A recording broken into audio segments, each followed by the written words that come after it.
If the Eurozone, competitiveness, and democratic deficit are challenges, what is the vision? And what issues will be part of the discussions to come with our partners and friends?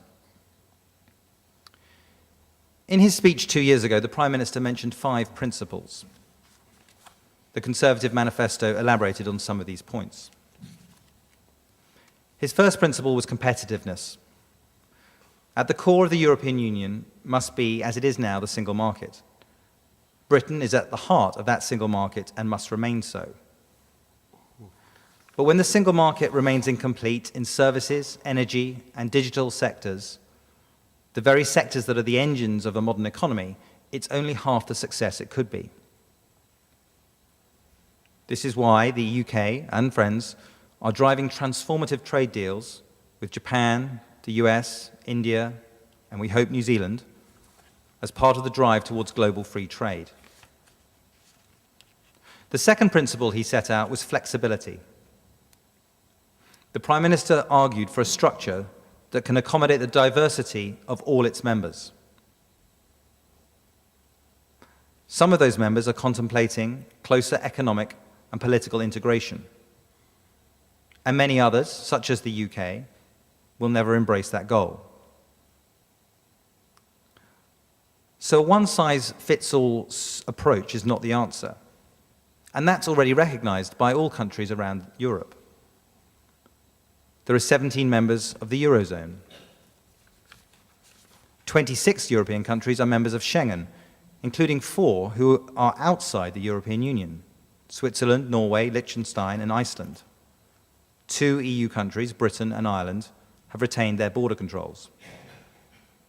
Some EU members, like Britain and France, are ready, willing, and able to take military action in Libya or Mali or Iraq, whereas others are uncomfortable with the use of force. So the Prime Minister's proposition is that we are a family of democratic nations, all members of one European Union, whose essential foundation is the single market rather than the single currency. Those countries outside the euro recognize that those in it are likely to need to make some big institutional changes. But by the same token, the members of the Eurozone will also need to accept that we, and indeed all member states, will have changes that we need to safeguard our interests and strengthen democratic legitimacy. And we want to be able to make those changes too. So the UK believes in a flexible union of free member states who share treaties and institutions and pursue together the ideal of cooperation. To represent and promote the values of European civilization in the world, to advance our shared interests by using our collective power to open markets, and to build a strong economic base across the whole of Europe. The third principle, power must be able to flow back to the member states, not just away from them. This already exists in the treaty, but it is a promise that has never really been fulfilled. The Prime Minister's fourth principle, democratic accountability.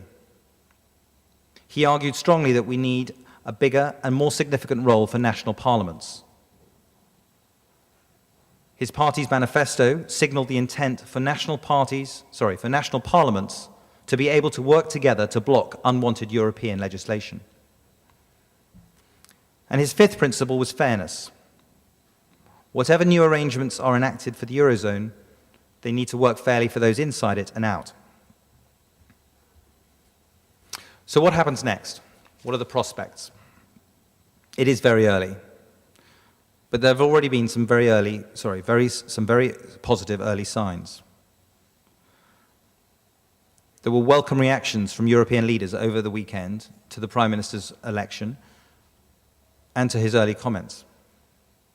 The European Commission President Jean-Claude Juncker said he stood ready to work with the Prime Minister to strike a fair deal for the UK in Europe. Secondly, the UK is not alone in seeking reforms. Germany wants to improve the competitiveness of Europe. The Dutch have aired ideas about examining what Europe should do and what member states should do. The Prime Minister has already moved quickly to appoint both his Foreign Secretary and Chancellor to have leading roles during the negotiations. This is a signal of how important success is. And it is in everyone's interest that this is a productive and successful process. An agreed negotiation will lead the government campaigning to stay in Europe. And while this is partly speculation on my part, in that circumstance it is highly likely that we would also see opposition parties campaigning to stay in Europe. When you see that the latest poll, admittedly two and a half years out, has those arguing to stay in Europe at 45% as against those coming out at 35%, it's quite important to realize that we start from quite a high base. And to finish, it's worth highlighting some key points the Prime Minister made during the end of his 2013 speech. When the time comes to vote, he said, we will have to weigh carefully where our true national interest lies. Alone, we would be free to take our own decisions, just as we would be freed of our solemn obligations to defend our allies if we left NATO. But we don't leave NATO because it is in our national interest to stay and benefit from its collective defense guarantee. We have more power and influence, whether implementing sanctions against Iran or Syria, or promoting democracy in Burma, if we can act together. Even if we pulled out completely, decisions made in the EU would continue to have a profound effect on our country. But we would have lost all our remaining vetoes and our voice in those discussions. Continued access in the single market is vital for British businesses and British jobs. Since 2004, Britain has been the destination for 1 in 5 of all inward investments into Europe. Being part of the single market has been key to that success. If you join an organization like the European Union, there are rules. You will not always get what you want, but that does not necessarily mean we should leave. Not if the benefits for staying and working together are greater. And we would have to think carefully, too, about the impact on our influence at the top table of international affairs.